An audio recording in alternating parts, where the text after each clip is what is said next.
Le voile de l'ego sépare l'homme de son intelligence réelle. Quel est ce voile? De quoi est-il composé? Pourquoi existe-t-il chez l'homme? Voilà autant de questions importantes qui doivent être répondues afin que naisse une nouvelle psychologie de l'être.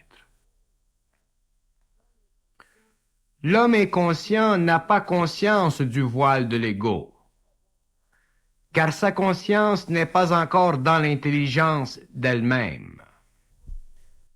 De sorte que cette conscience est vécue à l'extérieur de l'intelligence réelle, dans ce sens que l'homme inconscient ne vit sa conscience qu'en fonction des autres consciences autour de lui dans le monde.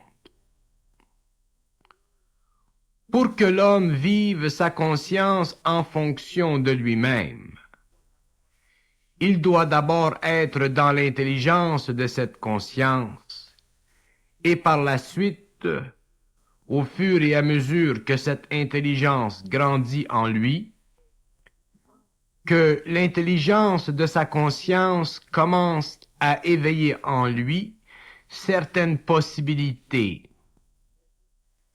et que ces possibilités créent dans la conscience qui s'éveille un tableau plus ou moins précis d'elle-même. Ce tableau, cette vision, constitue le contour du voile de l'ego. Le voile de l'ego est le contour de sa conscience, c'est-à-dire le niveau de sa conscience, c'est-à-dire le pouvoir relatif de sa conscience, c'est-à-dire la clarté relative de l'intelligence en lui. Or, le voile de l'ego est composé d'énergie émotionnelle et d'énergie mentale, et ces deux énergies, de par leur mélange, créent un voile plus ou moins dense autour de l'ego. Et cette densité colore plus ou moins son intelligence réelle. Le voile de l'ego cause la souffrance inconsciente de l'homme. La souffrance consciente de l'ego est la seule force qui puisse déchirer ce voile et libérer l'ego, c'est-à-dire lui rendre son esprit. L'esprit de l'homme, c'est son intelligence réelle, et l'ego, c'est le canal de cette intelligence. Pour que l'homme bénéficie de son esprit, l'ego doit être capable de réaliser le voile autour de lui-même. Ce voile est fait du périsprit, mais aussi du lien entre le périsprit et l'esprit. Le périsprit de l'homme ne peut exister sans le support de l'esprit, et l'esprit ne peut se manifester sans le support du périsprit, car les deux réalités sont conjointes, c'est-à-dire que l'esprit de l'homme devient plus grand lorsque le périsprit ou les basses vibrations de l'esprit ont disparu de la conscience de l'ego. Il ne s'agit pas d'essayer de comprendre ceci. Il s'agit de réaliser ce que ceci peut indiquer dans l'expérience. Par exemple, dès qu'une situation difficile se produit dans la vie, la première réaction de l'homme, c'est de figer dans l'expérience ou d'exploser dans l'expérience. Si l'homme fige, c'est qu'il reçoit un choc vibratoire dans le corps émotif, et ce choc peut paralyser son intelligence, car toute la souffrance sera logée et perçue à ce niveau.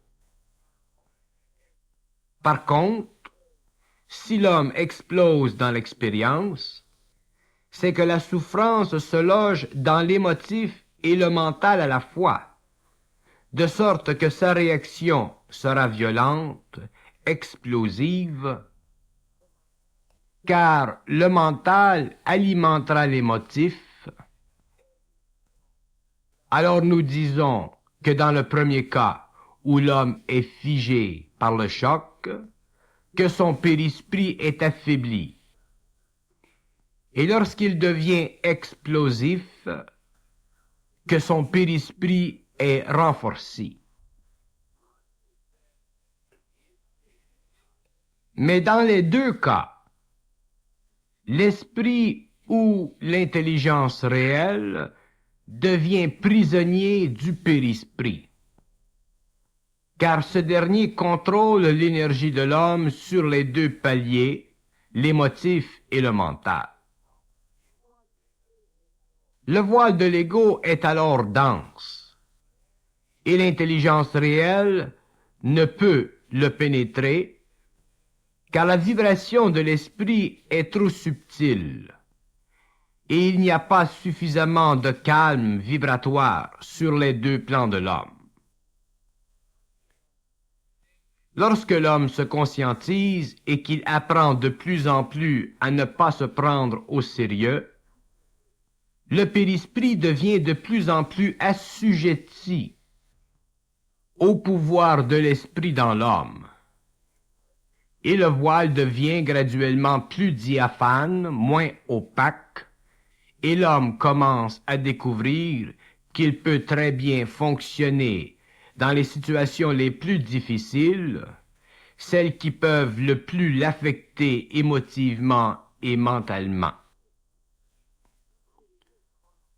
Lorsque l'ego commence à réaliser et à prendre conscience de la densité de son voile, il commence à réaliser une plus grande maîtrise sur son énergie, et de cette conscience de la maîtrise, le pouvoir de son esprit grandit jusqu'au jour où l'esprit est tellement puissant en lui que, pour la première fois, le périsprit sert l'esprit de l'homme. La descente du pouvoir de l'énergie sur la terre est alors amorcée.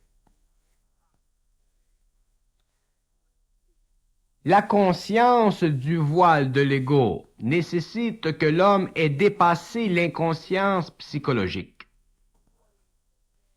Une fois l'inconscience psychologique dépassée, il commence à comprendre qu'il existe vraiment un voile sur la conscience égoïque, et que ce voile se fait de plus en plus clair au fur et à mesure que l'intelligence réelle se fait sentir en lui.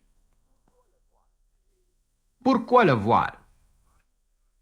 Parce que l'ego ne peut être libre que dans la mesure où l'intelligence réelle perce la couche épaisse du périsprit.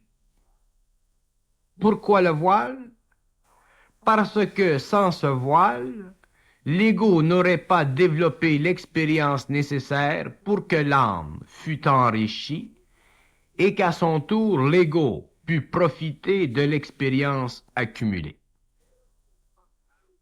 Mais lorsque l'âme et l'ego ont atteint un niveau d'évolution et d'expérience suffisante, ce voile peut tomber, car l'expérience de l'âme et son effet sur l'ego doit être remplacée par l'intelligence réelle, c'est-à-dire par le lien entre le mortel et l'ajusteur de pensée. Ce lien devient la nouvelle intelligence de l'homme et il le prépare à une nouvelle étape de l'évolution. Le voile de l'ego est un soutien psychologique, c'est-à-dire mental et émotif, tant que l'ego est inconscient. Quand il se conscientise, ce voile perd de sa fonction et de sa nécessité, et l'ego doit s'en débarrasser ou ne pas en être affecté. Mais la perte de ce voile ne se fait qu'au fur et à mesure qu'il peut vivre ses expériences sans avoir à s'en souvenir, c'est-à-dire sans avoir besoin d'elle pour être intelligent.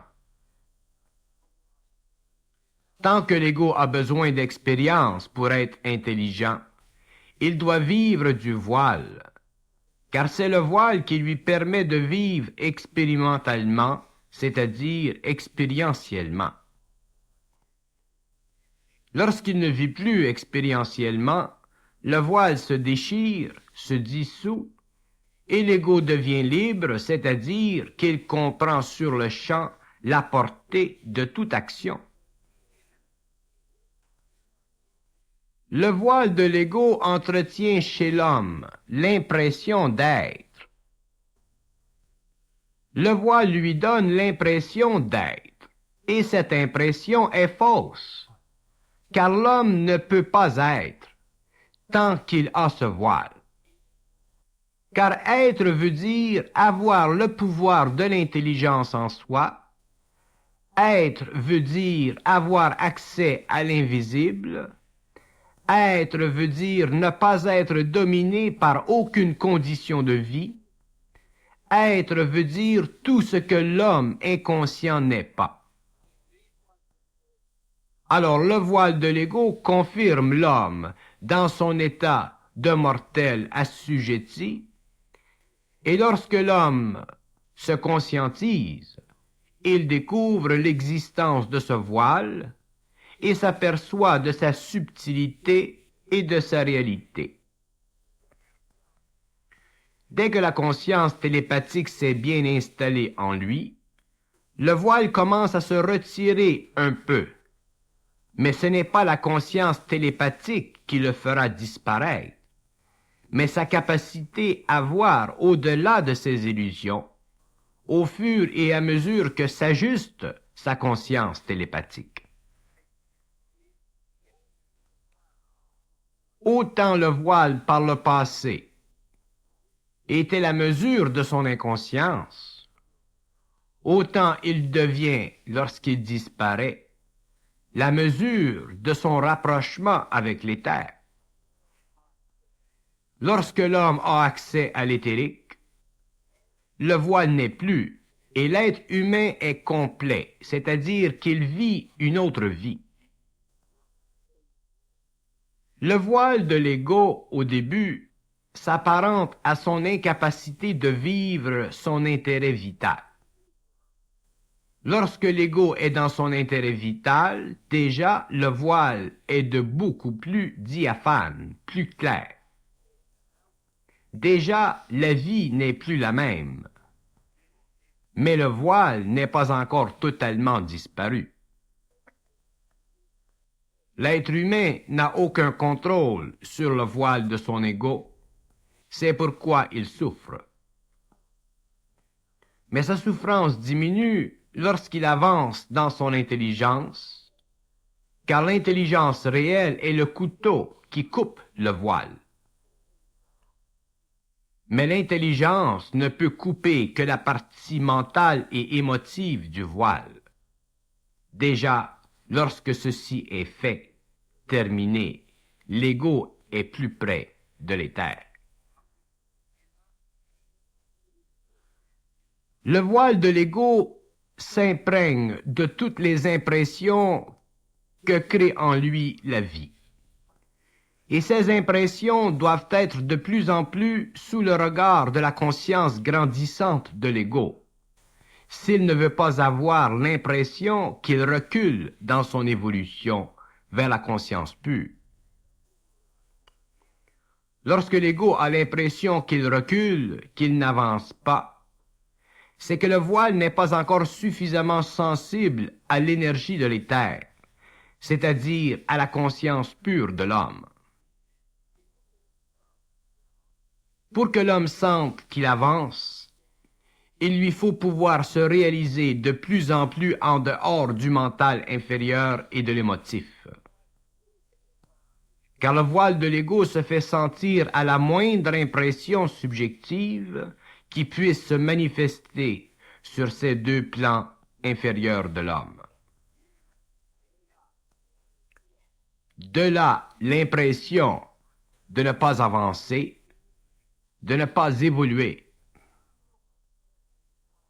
Si l'on considère que le voile de l'ego, c'est l'ego inconscient à quelque degré près, il est facile de réaliser que beaucoup d'impressions se logent en lui pour lui faire reconnaître jusqu'à quel point il est encore inconscient ou jusqu'à quel point sa conscience n'est pas totale, mais encore conditionnée par des impressions mentales et émotionnelles.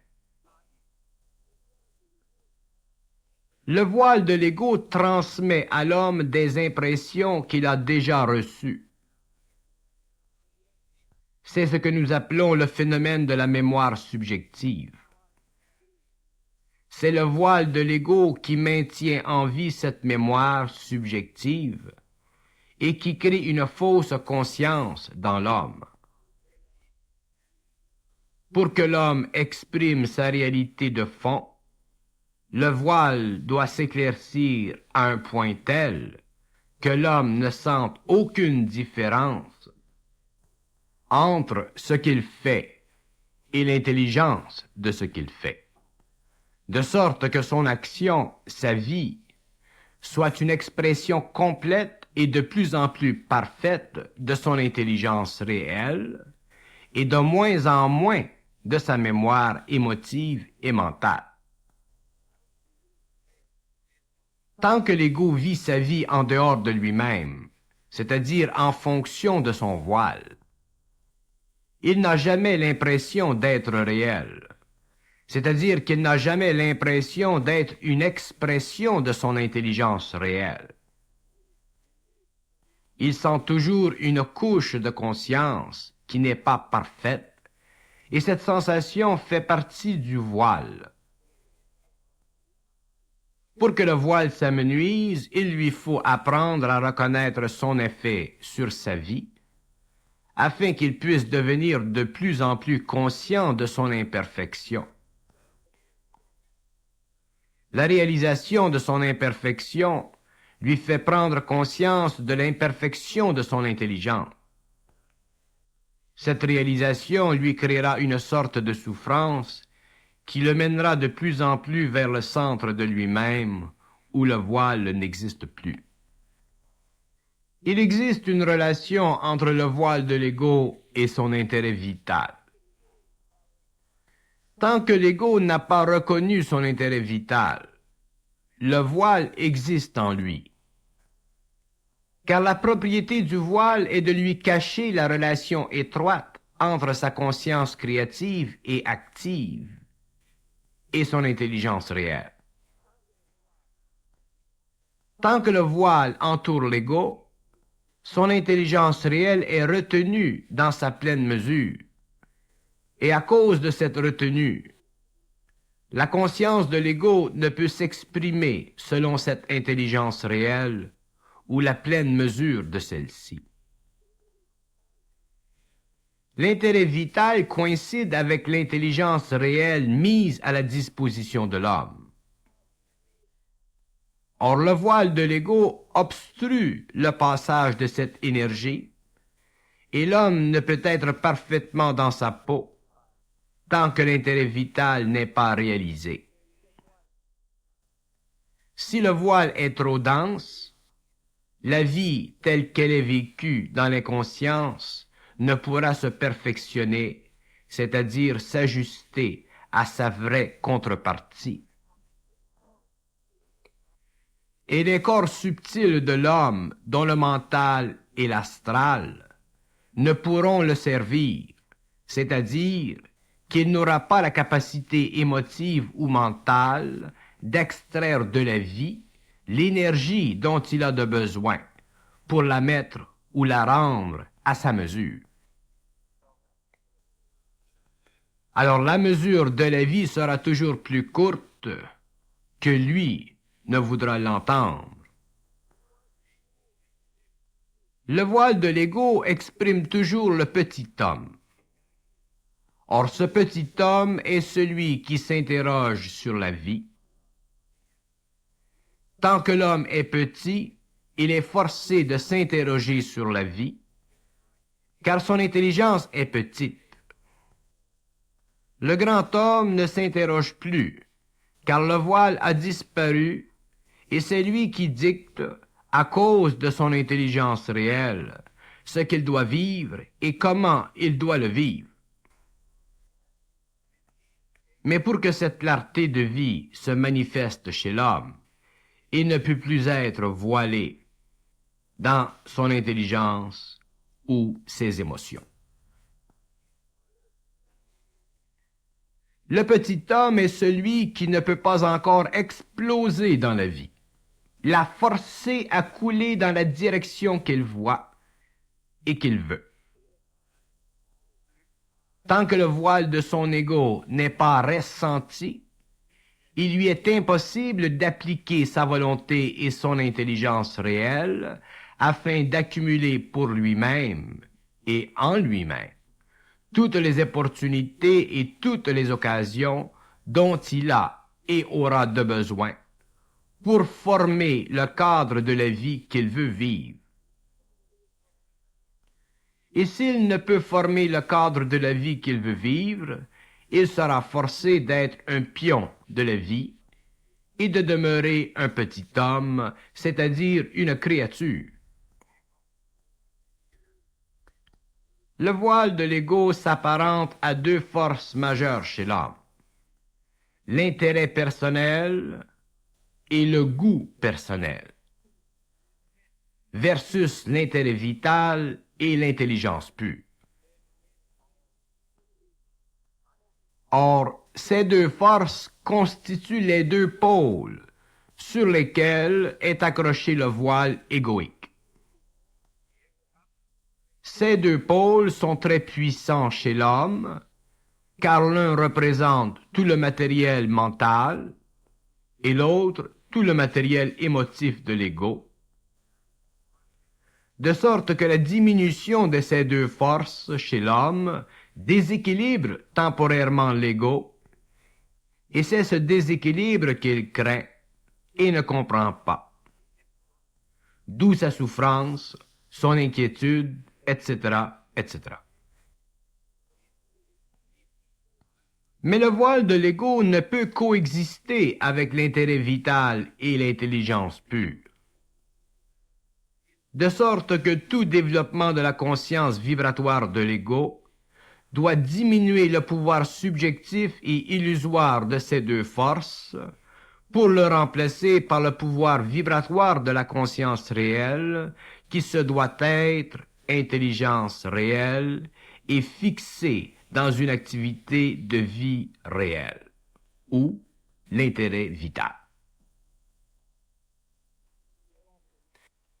Si nous considérons que l'homme passe de l'inconscience à la conscience, à l'intelligence réelle, nous voyons que la conscience est une période intermédiaire entre l'inconscience et l'intelligence réelle.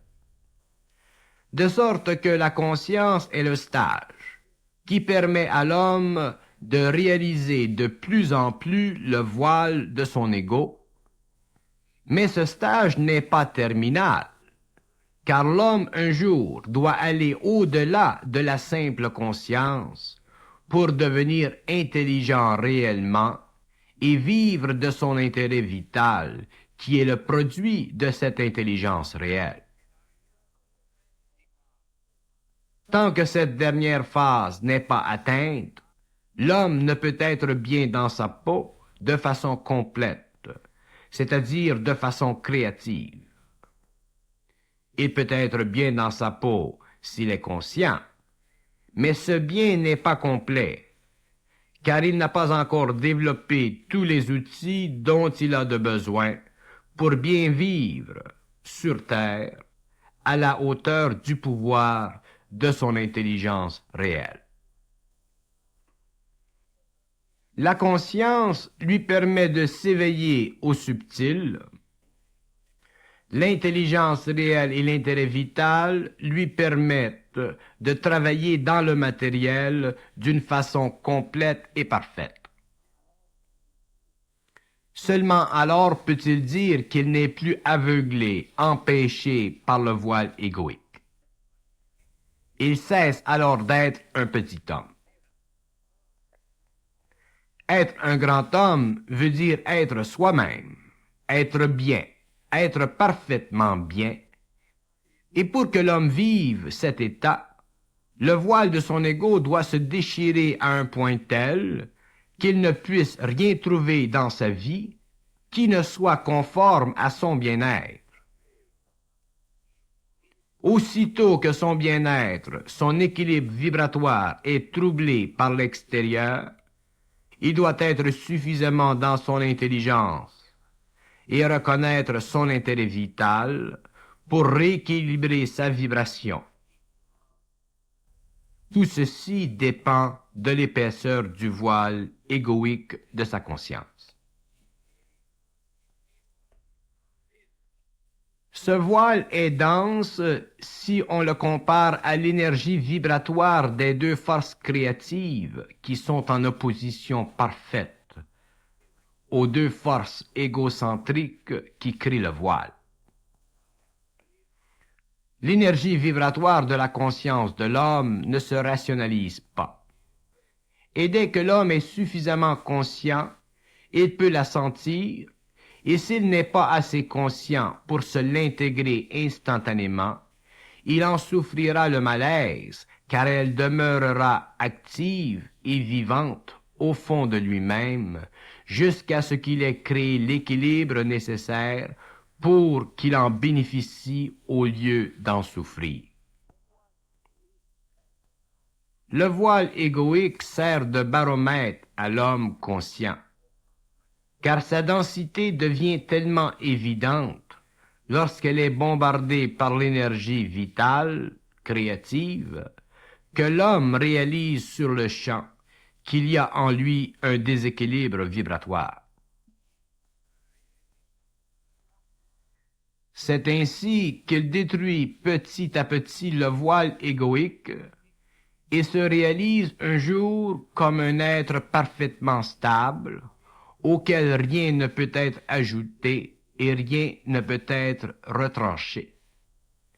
Il est bien dans sa peau.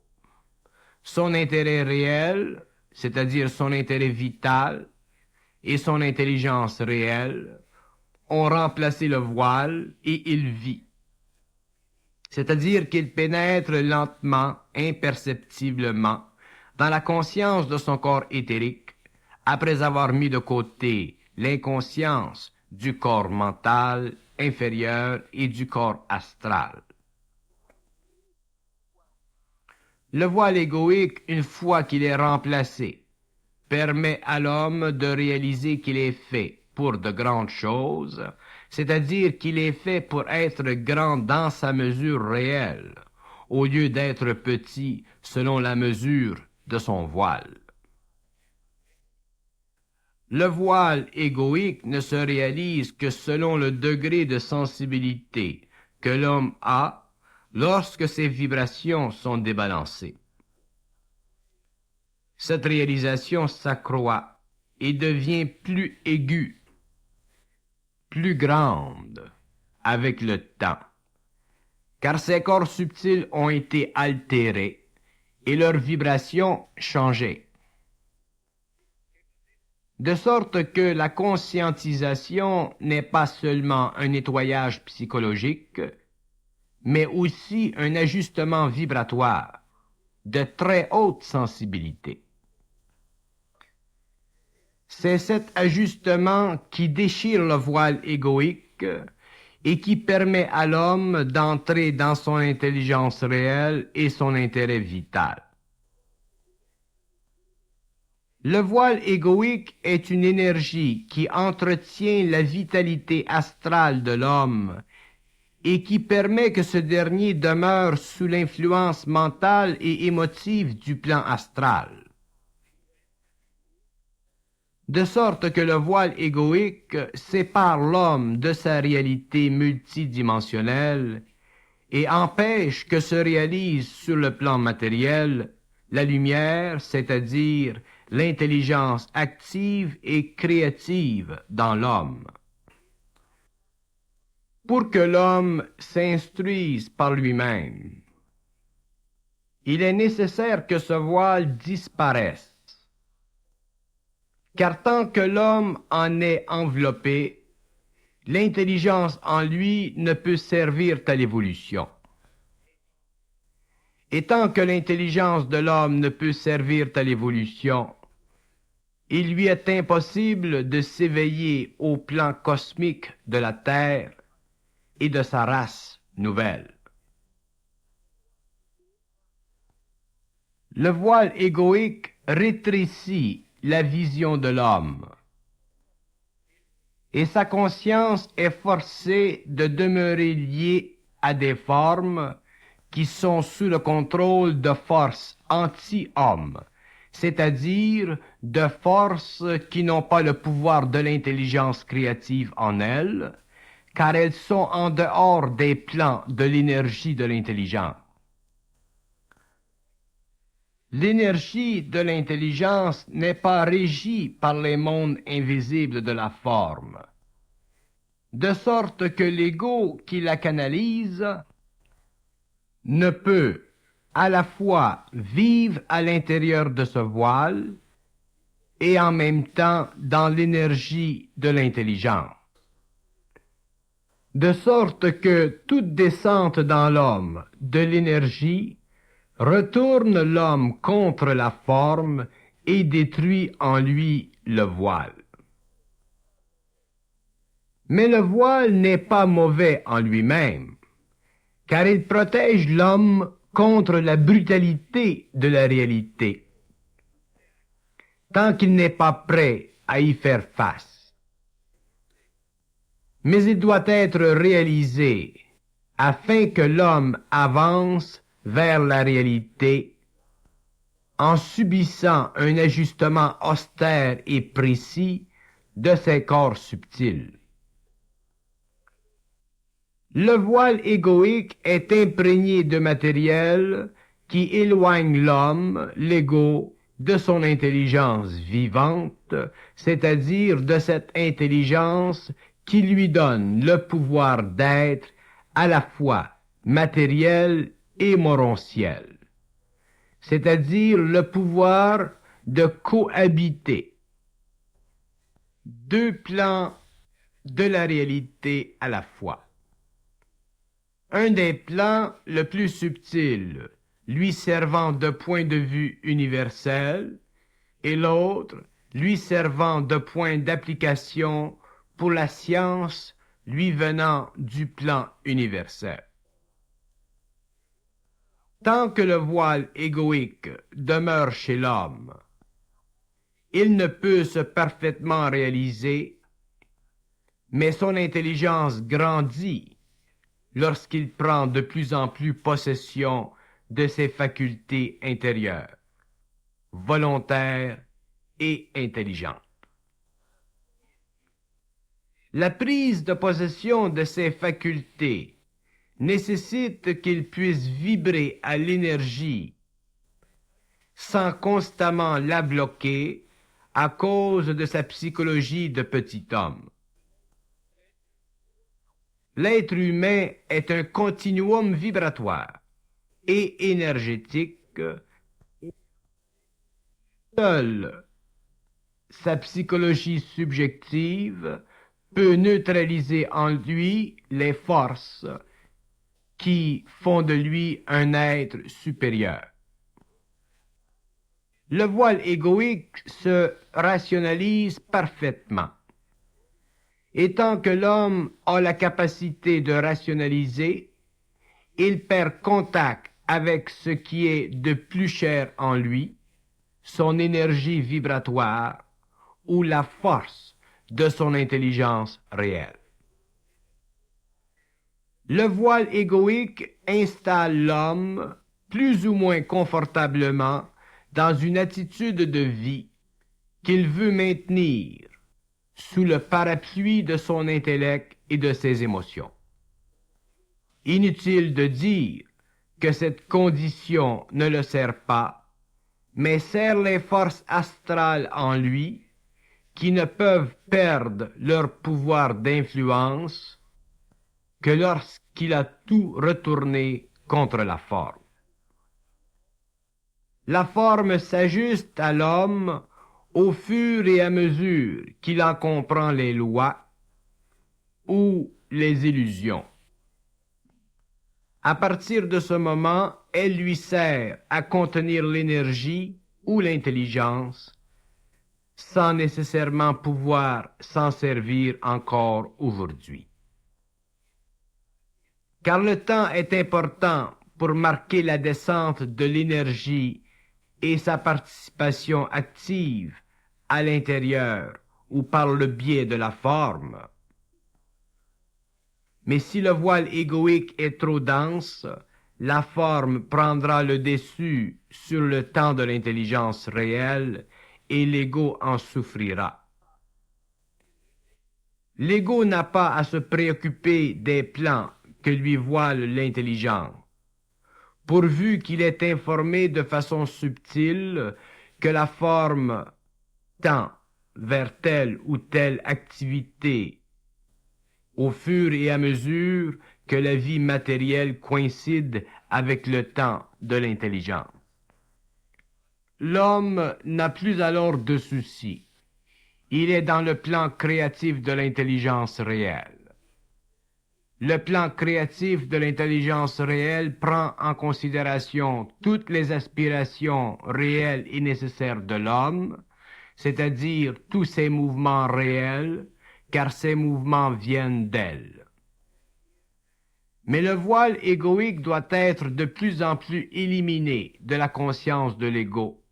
Sinon, le plan de l'intelligence créative serait mal exécuté par un ego trop voilé. Tous les hommes de la Terre qui vont ou iront vers la fusion seront instruits du plan de l'intelligence créative, et ce plan devra coïncider avec leur propre intelligence réelle. Mais le voile égoïque ne pourra faire interférence à ce plan, car ce plan est indiscutablement réel, c'est-à-dire qu'il ne se conçoit pas par l'intelligence ou la partie mentale du voile. La partie émotive du voile est celle qui peut donner à la partie mentale l'impression du plan, c'est-à-dire qui peut soulever dans l'esprit de l'homme de vieux souvenirs qui coïncident avec la mémoire d'expériences anciennes, alors que seule l'intelligence réelle de l'homme peut instantanément créer une condition d'expérience qui coïncide parfaitement avec l'intelligence instantanément réalisée du plan de l'intelligence universelle dans l'homme. La raison pourquoi le voile égoïque doit être surveillé, c'est parce que l'homme est naïf de nature, et sa naïveté devient un obstacle à son intelligence tant qu'elle n'est pas disparue de son mental inférieur. Tant que les hommes n'auront pas goûté du pouvoir extraordinaire de l'intelligence créative, ils ne verront pas facilement jusqu'à quel point le voile égoïque peut empêcher l'homme de vivre une vie parfaite à l'intérieur d'une condition créée par l'intelligence créative. Mais dès qu'il a commencé à réaliser ce que peut faire pour l'homme l'intelligence réelle, qu'il canalise en tant qu'intelligence en lui, il s'aperçoit que la vie, même sur le plan matériel, ne peut être empêchée de s'éclore dans toutes ses possibilités extraordinaires. Car la Terre, le plan matériel, contient tout ce qui est nécessaire à l'homme pour lui permettre de vivre une grande vie, une vie qui est totale en elle-même sur son plan. Mais pour ceci, le voile égoïque, qu'il soit raisonnable ou non, doit disparaître de la conscience humaine. Afin que l'intelligence créative ouvre ses possibilités créatives à l'homme, dont l'intelligence devient de plus en plus réelle. Il ne s'agit pas que l'homme soit parfait pour qu'il bénéficie de l'intelligence en lui, mais il faut qu'il ne soit plus enveloppé dans cette couche d'émotions et de pensées subjectives qui n'est pas de lui, mais de l'ennemi en lui. Le voile égoïque est l'empreinte dans l'expérience de l'homme de sa condition existentielle. Le voile égoïque ne peut disparaître de la conscience de l'homme qu'avec le temps, qu'avec cette souffrance qui provient du bombardement de son mental et de son émotion par l'énergie de la conscience. Le voile égoïque termine l'involution et sa disparition ouvre la porte sur un demain à l'intérieur duquel la conscience de l'homme ne sera plus voilée, ne pourra plus être voilée, car elle sera totalement éclairée par l'intelligence réelle. L'homme, le petit homme, représente l'activité du voile égoïque sur la conscience humaine. Le grand homme représente l'explosion de l'énergie sur le plan mental, sur le plan émotionnel, qui déchire les fibres du voile égoïque et qui enlève à l'homme la capacité de rationaliser son état, de rationaliser ses émotions et ses pensées. Le voile égoïque est le mensonge de l'homme. Il est le mensonge dans l'homme, il est le mensonge contre l'homme, bien que l'homme le rationalise comme étant une vertu, comme étant un bien, ou comme étant une nécessité de la condition humaine. Il n'y a rien à faire pour l'homme qui est dans le voile égoïque, car ce dernier est incapable de réaliser que ce qui peut être fait pour lui ne peut pas venir de conditions qui sont sous-tendues par la même nature que l'intelligence à l'intérieur de son voile, ni par l'émotion à l'intérieur de ce dernier. L'homme doit vivre totalement libre, il doit être totalement libre, il ne peut plus se permettre de vivre intellectuellement ou émotivement selon les lois de la forme imposées sur sa conscience par des forces qui tissent depuis des siècles ce voile et qui continuent de cycle en cycle, de vie en vie, à rapporter à la conscience humaine ce voile à cause de la densité de ses sens et à cause du fait qu'il n'a pas encore le pouvoir de voir dans l'invisible, de comprendre comment se meut l'univers, comment s'organisent les intelligences pour le maintenir dans l'ignorance.